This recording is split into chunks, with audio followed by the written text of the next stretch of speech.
think 350 was unders actually from India there. Ladies and gentlemen, welcome back to the channel. Second ODI recap. The Poachers bounce back in emphatic fashion. Temba Bavuma returns to the side, wins the toss, says, KL Rahul, you can have a bat first. They do have a bat first, obviously. That's how tosses work. Virat Kohli goes and scores another 100. Gaikwad gets 100. Sorry, I need to turn this off. Absolutely sensational. They set up a fantastic total of 358, which going off the first game should have been very competitive. A reminder from the first game, the Poachers nearly chased down a similar score of 350, falling just a few runs short, but that's because they had a top order collapse. No such collapse today. They do lose Quinton de Kock quite early, but Temba Bavuma comes in at 3, gets a fantastic 46, but Aiden Markram was the anchor of the innings. He scores 110 of 98 balls, top scorer of the match. Absolutely incredible form from him. And then it was down to Breetzke and Brevis, and the two of them got themselves past 50, really changed the game, set it up for the end. Janssen for once getting a cheap score, but Corbin Bosch right at the end, scoring the final runs, or was there right at the end for the final runs to be scored, making sure the Poachers didn't fall short. We win with 4 balls to spare, but it was much more comfortable than that. 4 wickets in hand. An absolutely incredible performance. You know, once again, you can't judge a surface when it was going until both sides have batted, is the saying. It was not looking good. South Africa made a couple of changes. Lungi Ngidi, Keshav, Maharaj, and Temba Bavuma all come in. The players to miss out are Ryan Rickleton, Subrayan, and Otniel Bartman. But those changes were necessary. Ngidi and Maharaj not making a tremendous impact in terms of the bowling, but it was important. Berger went down injured, so Markram had to bowl. He was a bit expensive, but he did a job for the Poachers. It's always that risk when you go in with 5 frontline bowlers. We saw in the first game they only used 5 bowlers. India, very similar team, if not the exact same team. I'm going to break the screen here, but I'm just going to double check. I'm pretty sure they had the exact same team. I might have been mistaken. Scorecard. Why isn't scorecard working? Yeah. Jaiswal, Sharma, Kohli, Gaikwad.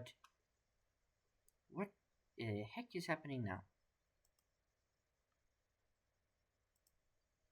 Okay. Jaiswal, Sharma, Kohli, Gaikwad, Rahul, Sundar, Jadeja, Arshdeep, Hasit Rana, and Kuldeep Yadav, if I'm not mistaken. I don't know why the website keeps breaking. And Kuldeep Yadav. So no changes for India. Let's see if I can get this back and not break it again.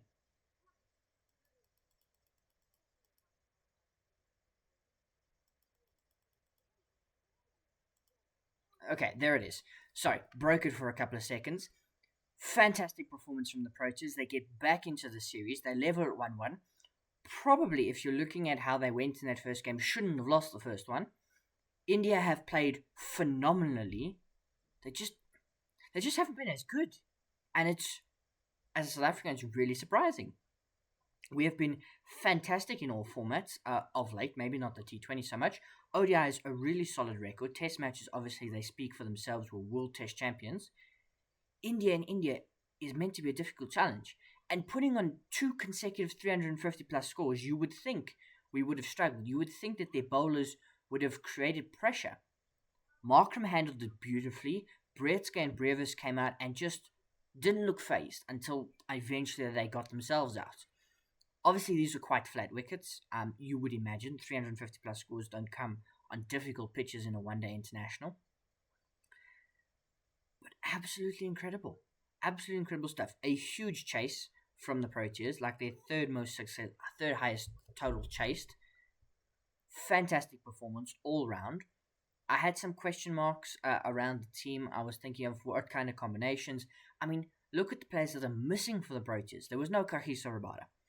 There was no Lahandre Pretorius. There was no Hendrik Klaasen, who's no longer really with the side. No Tristan Stubbs. Bavuma's only just come back. Berger went down injured, wasn't able to finish his allotment. How does India get better is going to be the question I think a couple of cricket fans will be asking, because you look at that side, maybe with the exception of Rishabh Pant, who could come in, and I suppose Bumrah and Siraj are really missing from their bowling attack. But Arshdeep is experienced.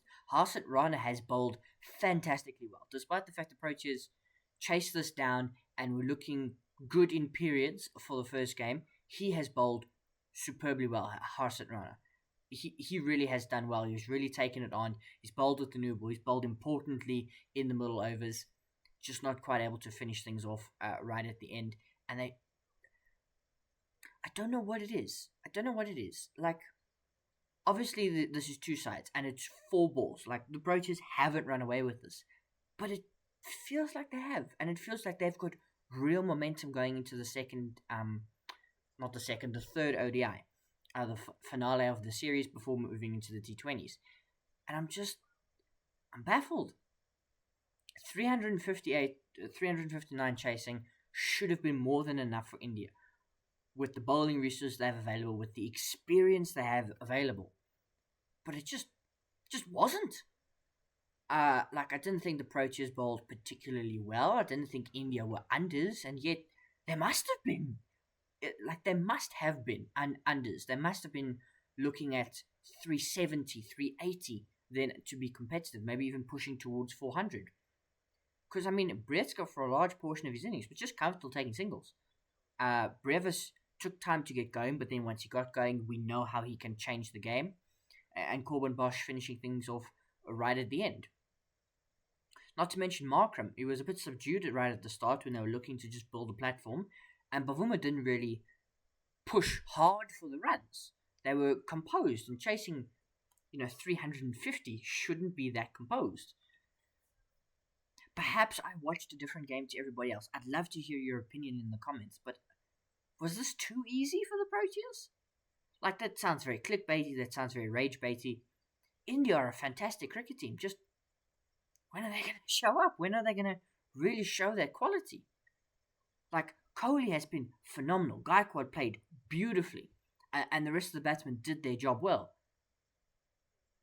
So is it the bowler's fault? Is it the batsman's fault? Is it just the Proteas were fantastic today? I'd love to hear your thoughts in the comments.